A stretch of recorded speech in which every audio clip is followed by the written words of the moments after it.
Won't you come and stay with me?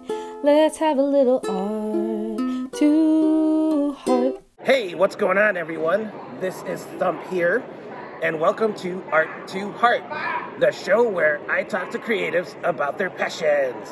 And on today's show, I'm with Corinne Roberts. What's going on? Not much. We're at the start of a Sunday, and so I'm very excited to be here. Finishing the show, Grand Rapids Comic Con. Yeah, this is a hometown show for you, right? Yes, I'm actually from this area, West Michigan, yeah. Hometown advantage. Yes. Cool. Well, let's get into it.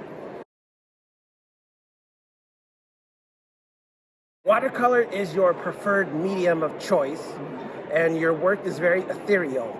Yes. What kind of tips or tricks do you have for artists wanting to start the medium or wanting to use watercolor for the first time?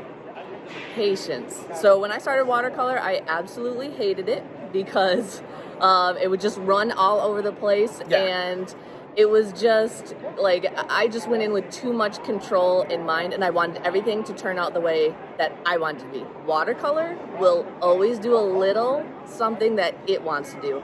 So the best way to keep that in mind is just to know that it's always going to run a little bit, and you're going to work with the watercolor, because with any other painting or digital, you are responsible for every stroke. But with watercolor, you are guiding the watercolor. So always let it do something it wants to do. I never thought about that. It's like a collaborative process with the watercolor. Yes, that's exactly the way. And that's why you need patience with it, because if you just try to control it too much, it's just not going to work.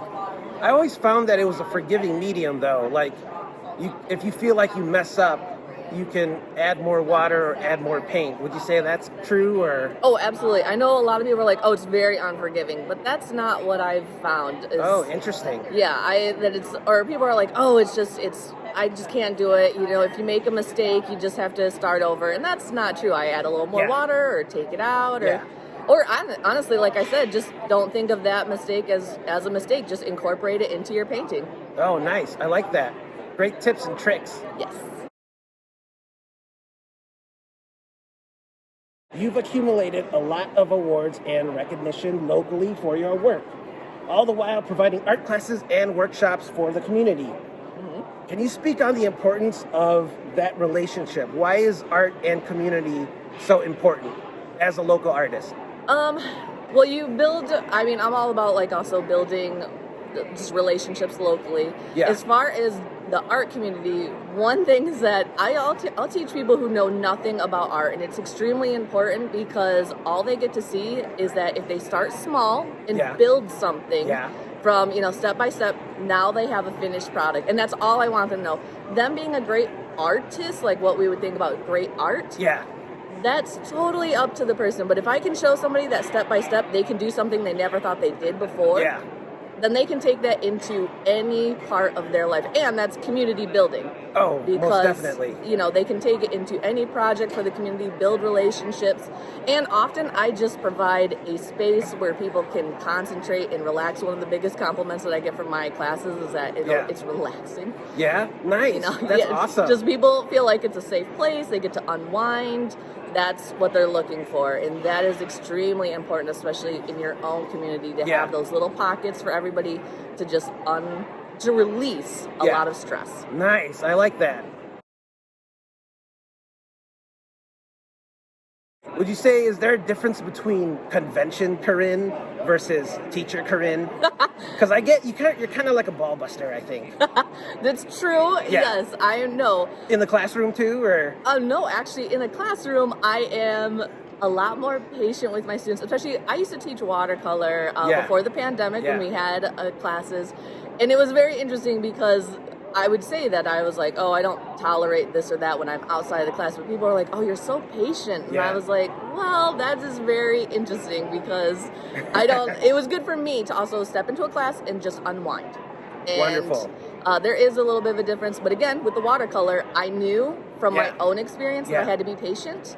Wow. And my students appreciated that as well. So when they were struggling, I was like, I understand exactly where you're at. Oh, that's amazing. You gotta just let it go. Yeah, it seems like patience has transcended throughout your entire work ethic and career, and just the way you sort of embody that for students and stuff is really cool. Yes. Well, watercolor, I mean, I was very anxious, and so watercolor just kind of helped me focus. And so, again, with the classroom setting, I can let a lot of the world just sort of stay outside. Yeah, you get lost in it, right? Yes, and then you come in, and this is like your space to work, and so I really do like that. That's amazing. That's a great virtue to have. Yes. So you do a lot of dragons. Yes. And lots of fantasy creatures. Who or what is your favorite dragon in all of fiction?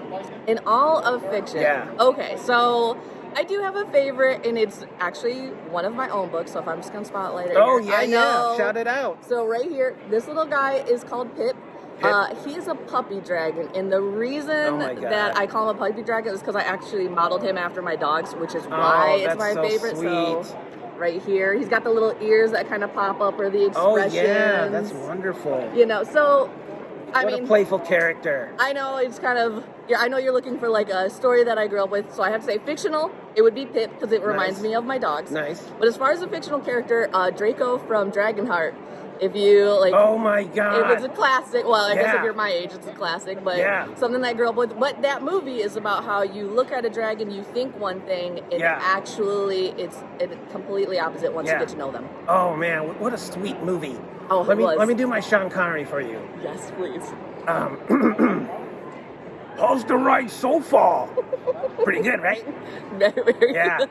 It's weird. It's weird to see Dennis Quaid with long hair. Oh, in that movie especially, yes. Yeah. Yes. Super bizarre, but super bizarre. That's such and actually, if you watch that movie, a lot of the actors, you're like, oh, they're in here? Because, I mean, think about it. When we were watching this movie when younger, they weren't set up yet. Yeah, it was the Lord of the Rings of our day, Dragonheart. It was. Because normally movies were fairly bad if they were a fantasy movie. You kind of had to pick and choose, but that one was fun. Like I said, the dragon, you felt for all the characters. So Draco from Dragonheart. Wonderful. Did you watch any of the sequels? I did not. However, of course, because I was into Dragonheart, then my nephew and niece, then they watched it, and my nephew just got into it. So it's so interesting that so many people like attached to that one. Yeah. And just went on with it. Yeah. Don't watch the sequels. That's my advice. So don't. Okay. All right. There's only one Dragonheart. All right. Well, I have sequels for my book. I'll just stick to those. Oh, there you go. Yeah, most definitely. So Pip goes on many adventures. I'll just stick to those adventures. Sweet. So speaking of your adventures and your work, where can people find you online? CorinneRoberts.com. So my name is Corinne, C-O-R, so one R, two N's, C-O-R-I-N-N-E. Sweet. Roberts. So it's just CorinneRoberts.com or Corinne Roberts social media. I'm on Facebook, Instagram, just Corinne Roberts. Wonderful. Yeah. Well, I want to thank you for being on the show. It was a pleasure. It's a pleasure. And there's a recurring segment on the show where I don't know how to end it. So, you got any... Just end it? Just like, well, that's my side. Just cut. Okay. No, we should actually be nicer. We should be nicer. Yeah, that's nice. Yeah, we want to be nice. But that's the problem, though, is that nice people, we don't know how to end things. No, and they just linger. And they linger here. Yeah, so... how about I just... thank you. Yes. So, it was really good. Thank you so much. You're welcome. This has been really great. Thank you. Thank you.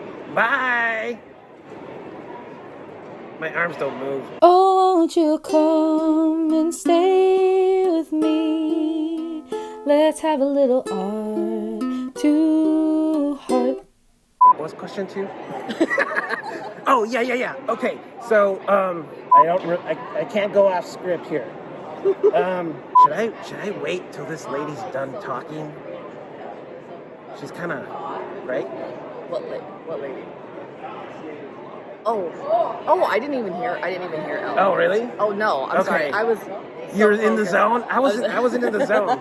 She was like in my ear, and I'm like, "Whoa, lady." Okay, I think she's done. All right, cut to the B-roll. I'm gonna shoot some B-roll, and then we're gonna do like swipes and pans of your table and stuff. It's gonna look amazing. High production value.